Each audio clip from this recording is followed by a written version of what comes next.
Cordial saludo, apreciados seguidores de la comunidad académica Educación Virtual. Gracias por acceder a este nuevo video. En esta ocasión vamos a hablar de las teorías de la administración. Hoy vamos a hablar sobre dos teorías fundamentales en el estudio de la administración. La teoría clásica, que explicaremos primero, y luego la teoría neoclásica. La teoría clásica, desarrollada a finales del siglo XIX y principios del siglo XX, se centra en la estructura organizativa y la eficiencia. Sus principales exponentes son Henry Fayol y Frederick Winslow Taylor. Fayol propuso 14 principios de administración como la división del trabajo, autoridad, responsabilidad, disciplina, unidad de mando, entre muchos otros. Por su parte, Taylor introdujo el enfoque de la administración científica, buscando mejorar la productividad mediante el estudio de los tiempos y movimientos en el trabajo. Esta teoría sentó las bases para muchas prácticas administrativas modernas, enfatizando la importancia de la planificación, organización, dirección y control. En primer lugar, vamos a hablar un poco sobre la vida de estos dos autores. Frederick Winslow Taylor nació en 1856 en Filadelfia, Estados Unidos. Se formó como ingeniero mecánico y es conocido como el padre de la administración científica. Su carrera comenzó en una fábrica de acero, donde se dio cuenta de que había una gran ineficiencia en los métodos de trabajo. Taylor desarrolló el concepto de la administración científica, que buscaba mejorar la productividad a través del análisis y la optimización de los procesos laborales. Introdujo métodos como el estudio de tiempos y movimientos que permitían identificar la forma más eficiente de realizar tareas. Su libro más famoso, Los Principios de la Administración Científica, fue publicado en el año 1911. Este libro sentó las bases para muchas prácticas modernas en la gestión de operaciones. El legado de Taylor es inmenso. Sus ideas no solo transformaron las fábricas, sino que también influyeron en la teoría administrativa moderna, enfatizando la importancia de la eficiencia y la sistematización en el trabajo. A su vez, Henry Fayol nació en 1841 en Estambul, Turquía. Se formó como ingeniero de minas y tuvo una larga carrera como gerente en una empresa minera en Francia. A diferencia de Taylor, el cual se centró en el trabajo operativo, Fayol se interesó por la administración desde una perspectiva mucho más amplia. Fayol es conocido por desarrollar la teoría clásica de la administración y por sus 14 principios administrativos. En su obra más famosa, Administración Industrial y General, publicada en 1916, propuso conceptos como la división del trabajo, autoridad y responsabilidad, disciplina y unidad de mando. También enfatizó la importancia del proceso administrativo que incluye la planificación, organización, dirección y control. Su enfoque integral sobre la gestión ha sido fundamental para la enseñanza de la administración moderna.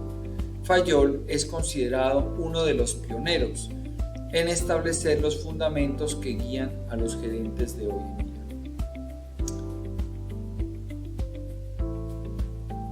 La teoría clásica de la administración surgió en un momento crítico durante la Revolución Industrial, época que comenzó a finales del siglo XVIII y se extendió hasta el siglo XIX. Este periodo marcó una transformación radical en la producción y el trabajo. Las fábricas comenzaron a proliferar, reemplazando los métodos artesanales y manuales por procesos mecanizados. Asimismo, las fábricas se establecieron en áreas urbanas, aprovechando la concentración de la mano de obra y los recursos. Se introdujeron nuevas tecnologías como la máquina de vapor que aumentaron exponencialmente la capacidad de producción. Este cambio permitió una producción en masa, lo que llevó a un aumento en la oferta de bienes y una disminución en los precios, pero también generó nuevos desafíos en cuanto a la organización y la gestión de estas nuevas empresas. Con el crecimiento de las fábricas surgió una nueva clase social, conocida como la clase obrera. Miles de personas dejaron el campo para trabajar en las ciudades, enfrentándose a largas jornadas laborales, condiciones difíciles y salarios bajos. Esto llevó a un aumento de la presión social y laboral, ya que los trabajadores comenzaron a organizarse para reclamar mejores condiciones en su sitio de trabajo.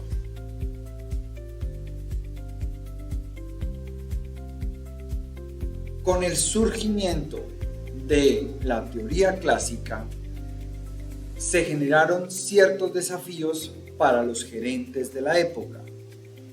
En primer lugar, en un entorno donde todo lo que se producía encontraba un mercado garantizado, los gerentes estaban altamente enfocados en maximizar la eficiencia operativa. La producción no era un problema, ya que siempre había clientes dispuestos a comprar, lo que hacía que la prioridad fuera aumentar la producción y reducir los costos. Con el surgimiento de las principales fábricas de bienes de consumo, la competencia era aún limitada. Esto permitía a los gerentes operar con una mentalidad más centrada en la producción masiva, ya que no había presión significativa para innovar o diferenciarse en el mercado de los competidores, puesto que los competidores eran muy pocos. A pesar del crecimiento de la fuerza laboral, muchos gerentes mostraban poco interés en las condiciones laborales de su empleado. Su enfoque principal era asegurar que los trabajadores cumplieran con las exigencias de producción para mantener el flujo constante de bienes para el mercado. La introducción de la maquinaria y procesos más complejos requería una adecuada organización del trabajo. Los gerentes debían establecer roles claros y procedimientos estandarizados, priorizando siempre la productividad sobre otros factores. Y las condiciones laborales eran frecuentemente desatendidas. Dado el alto número de trabajadores dispuestos a aceptar el empleo en las fábricas, muchos gerentes consideraban que podían operar sin necesidad de mejorar el entorno laboral, lo cual resultaba en largas jornadas y condiciones difíciles para los empleados.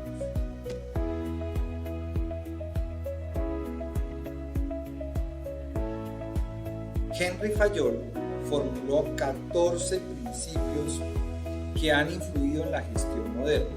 Aquí te explico cada uno de ellos. División del trabajo. Este principio sugiere que la especialización aumenta la eficiencia. Al dividir tareas entre diferentes trabajadores, cada uno puede enfocarse en lo que hace mejor, lo que a su vez mejora la productividad general. Autoridad y responsabilidad. Fayol creía que la autoridad y la responsabilidad deben ir de la mano. La autoridad es el derecho a dar órdenes, mientras que la responsabilidad es la obligación de cumplir con esas órdenes. Disciplina. La disciplina es esencial para el éxito organizacional.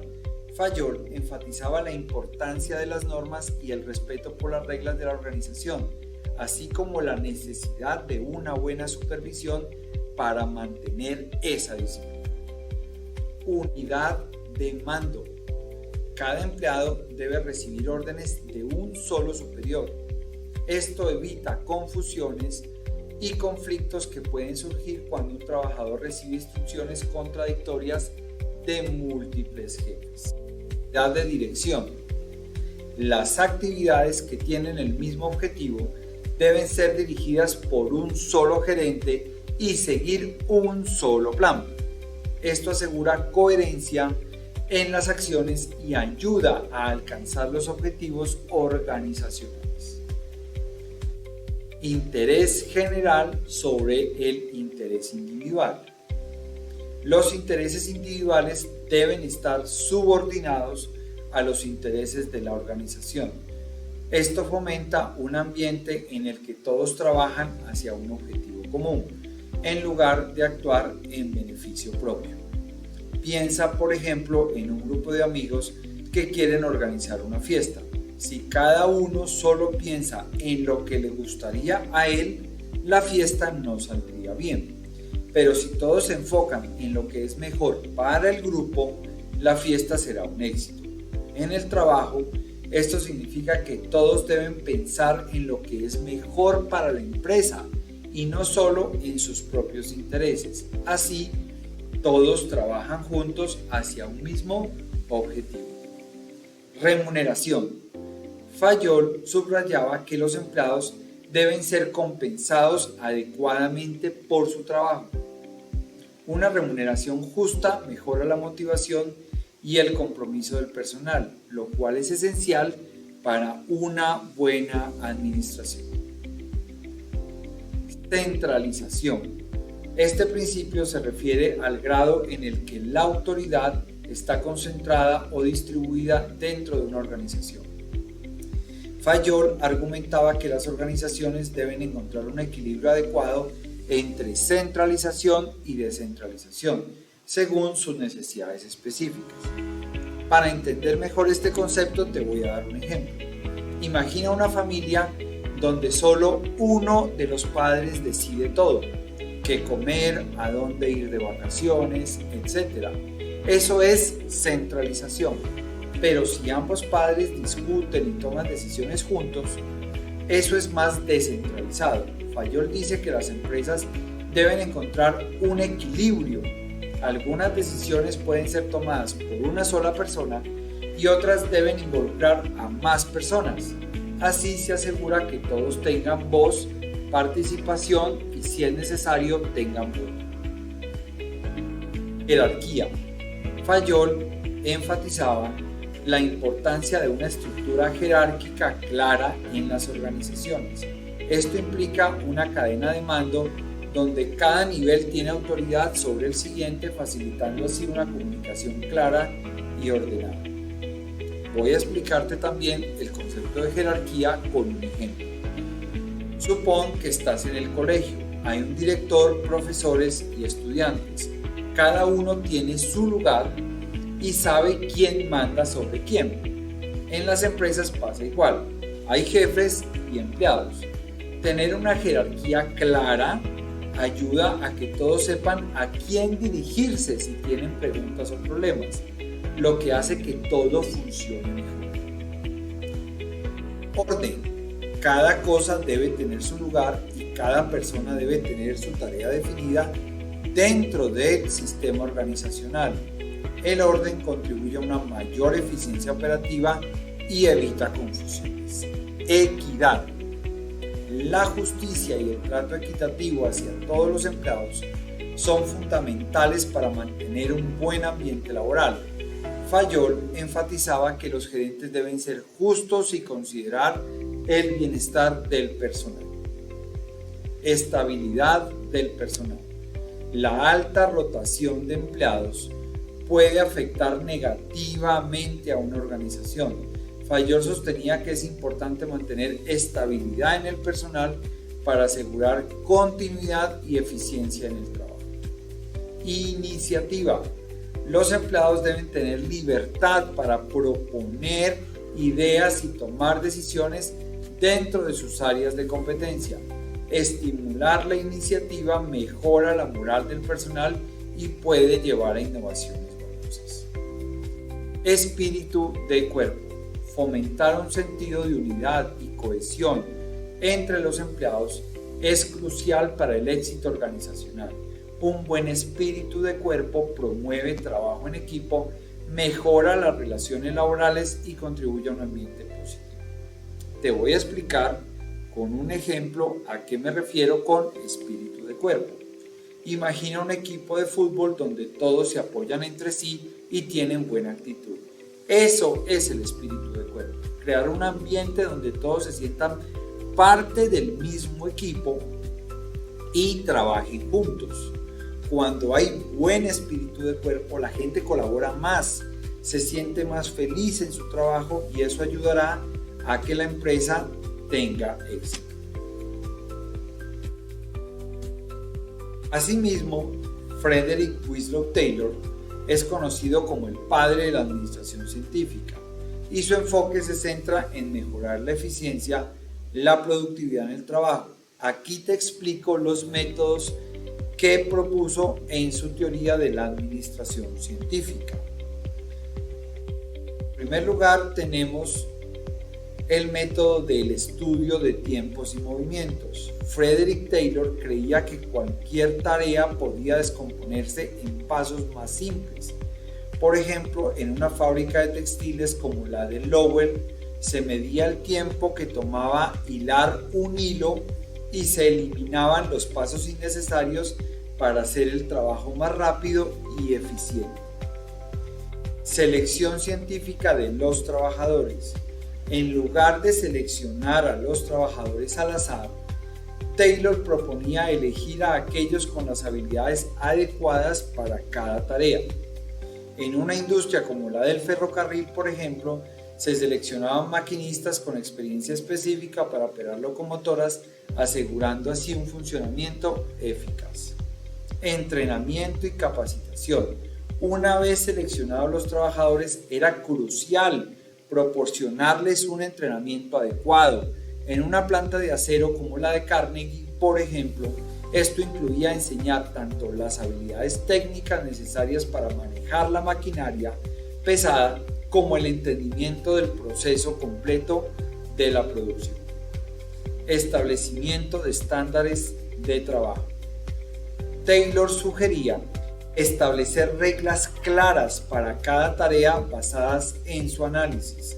Esto significa que todos los trabajadores debían realizar sus tareas de la misma manera cada vez, asegurando consistencia y eficiencia. Por ejemplo, en las fábricas de ensamblaje como las que usaba Ford más tarde, se establecieron métodos estandarizados para el ensamblaje de automóviles donde cada trabajador sabía exactamente cómo debía realizar su trabajo. División del trabajo. Al igual que Henry Fayol, Taylor creía que dividir las tareas en partes más pequeñas permitía a los trabajadores especializarse y aumentar la productividad. En las fábricas de calzado, por ejemplo, un trabajador podría encargarse solo del corte de cuero, mientras que otro se encargaba del ensamblaje final. Tema de incentivos. Para motivar a los trabajadores a ser más rápidos y productivos, Taylor sugirió implementar un sistema donde aquellos que lograran más tendrían mejores salarios. En las fábricas textiles, por ejemplo, se ofrecían bonificaciones a quienes cumplían con ciertas cuotas de producción. 7. Cooperación entre la dirección y los trabajadores. Taylor enfatizaba la importancia de una buena relación entre gerentes y empleados. En una empresa como la fábrica de armas Springfield Armory en Estados Unidos, esta cooperación era clave para implementar mejoras en los procesos productivos. Planificación científica. La administración debía organizar el trabajo mientras que los empleados se concentraban en cumplir esas tareas específicas. En las fábricas de locomotoras como la de George Stephenson, esto aseguraba que se utilizaran métodos científicos para optimizar cada fase de la producción. Establecimiento de procedimientos estandarizados. Taylor propuso crear procedimientos fijos para las tareas diarias que facilitaran tanto la capacitación como el cumplimiento efectivo del trabajo. Por ejemplo, en las líneas de ensamblaje automotriz que surgirían posteriormente, cada paso estaba claramente definido para maximizar la eficiencia. Por último, tenemos el método del análisis sistemático del trabajo.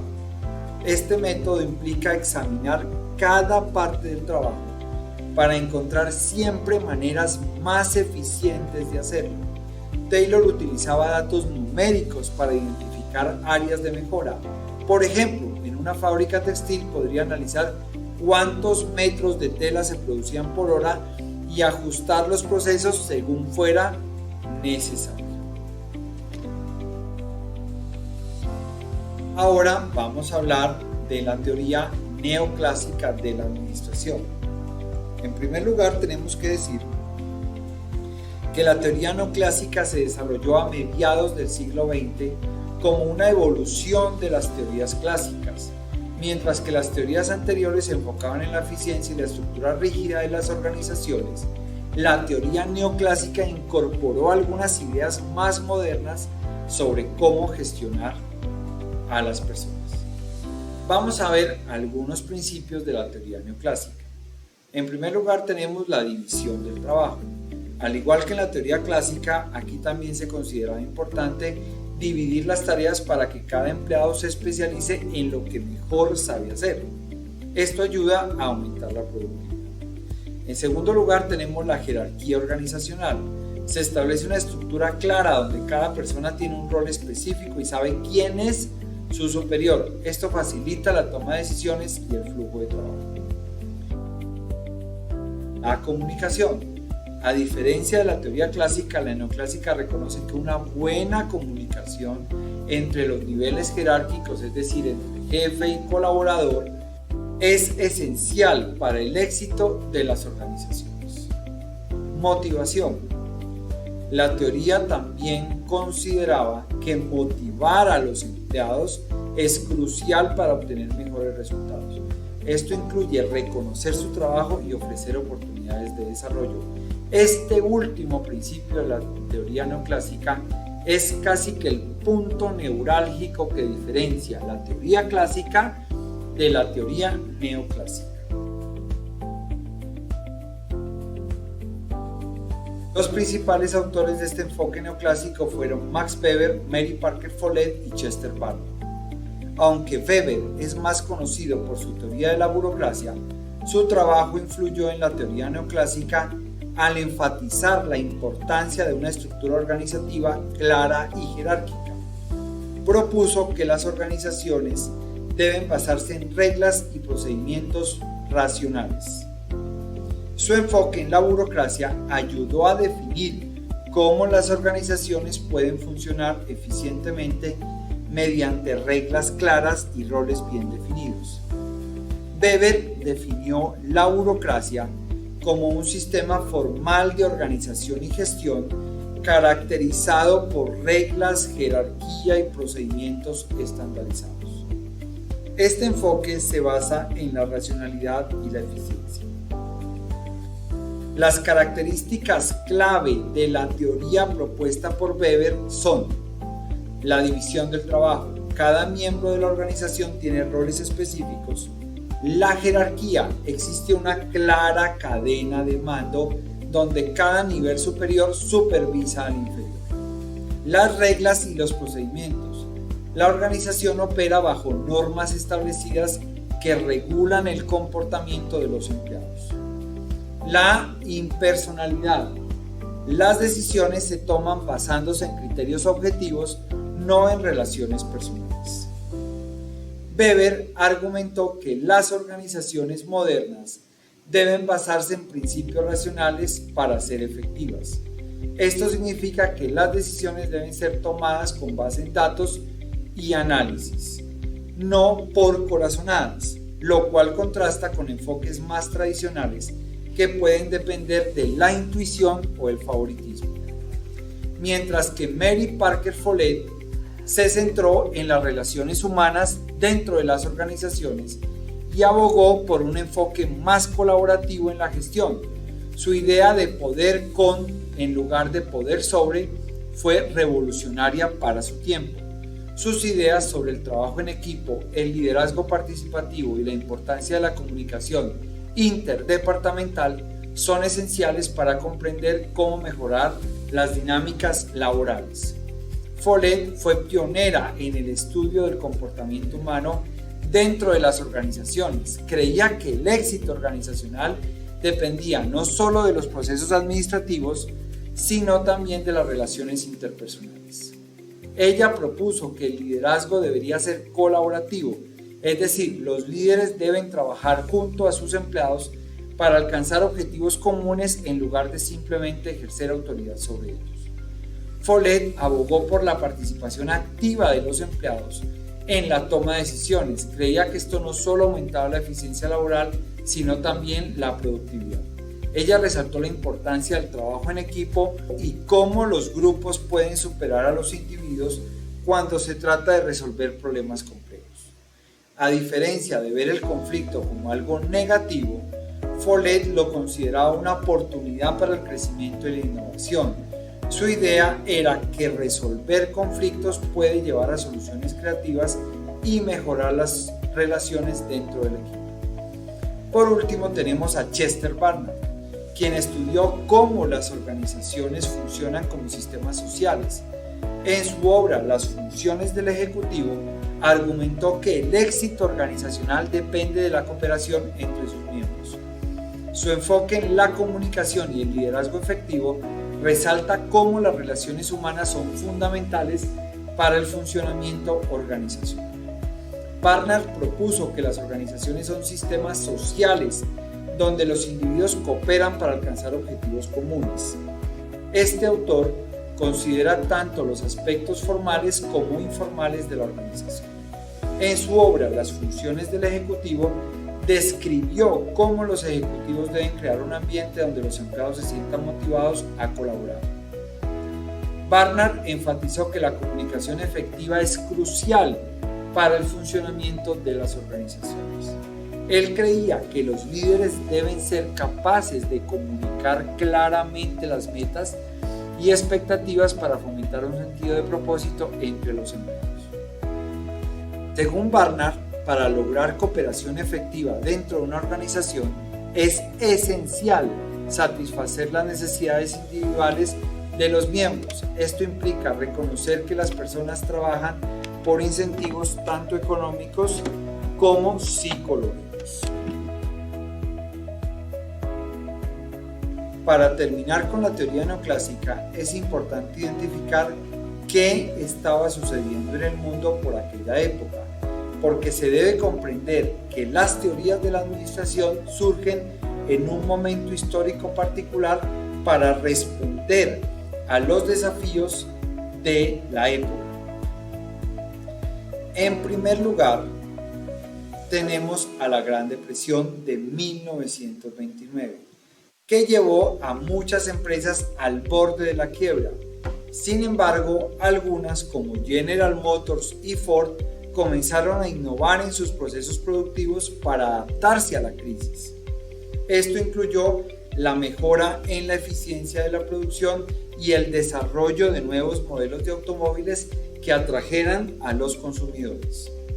A pesar del contexto adverso, surgieron nuevas empresas que respondieron a las necesidades cambiantes del mercado.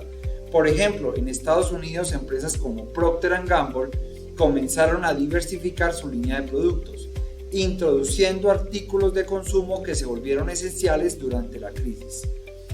Algunas empresas incluso crecieron demasiado.